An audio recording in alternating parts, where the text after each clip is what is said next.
మీరు వింటున్నారు global voice వార్తలు. బుద్ధ వనానికి ఆహ్వానం. థాయిలాండ్ రాజధాని బ్యాంకాక్ లోని వాట్ ట్రెమిట్ లో ఉన్న బుద్ధ మహా సువర్ణ ప్రతిమాకర బౌద్ధాలయ భిక్షులను బుద్ధవనం ప్రతినిధి, ప్లీచ్ ఇండియా ఫౌండేషన్ సీఈఓ డాక్టరీమణి శివనాగిరెడ్డి ఆహ్వానించారు. బ్యాంకాక్ లోని మహారాణి సిరికిటి నేషనల్ కన్వెన్షన్ సెంటర్లో జరుగుతున్న పసిఫిక్ ఆసియా ట్రావెల్ ఏజెన్సీ పాట 50వ సమావేశానికి ఆయన తెలంగాణ పర్యాటక శాఖ ప్రతినిధిగా హాజరయ్యారు.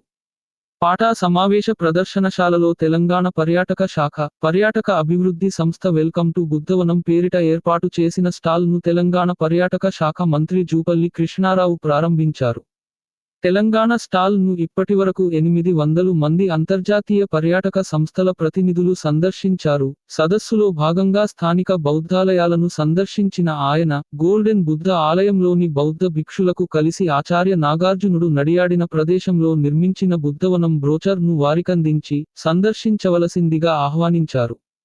గోల్డెన్ బుద్ధ ఆలయ వాస్తు శిల్పానికి మంత్రముగ్ధుడైన శివనాగిరెడ్డి మాట్లాడుతూ క్రీస్తు శకం 13వ శతాబ్దిలో సుఖతోయ్ రాజులు నిర్మించిన ఈ బంగారు బుద్ధుని విగ్రహం భారతీయ ప్రతిమా లక్షణాలతో అలరారుతుందని అన్నారు.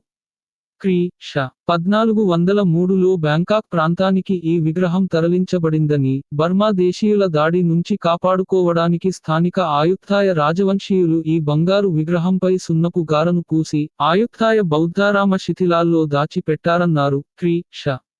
1891లో మొదటి రామునిగా బిరుదాంకితుడైన బుద్ధ యోధ చూలలోకే అనే సియాం రాజు, బ్యాంకాక్ నగరానికి తరలించగా, ఆ విగ్రహాన్ని మూడో రాముడు ఆసియాటిక్ ప్రాంతానికి 1935లో తర్వాతి పాలకులు ప్రస్తుత ఆలయ ప్రాంగణానికి తరలించి, సున్నపు గారను తొలగించి, మళ్లీ బంగారు ప్రతిమను, నగిసషీ గావించారని చెప్పారు.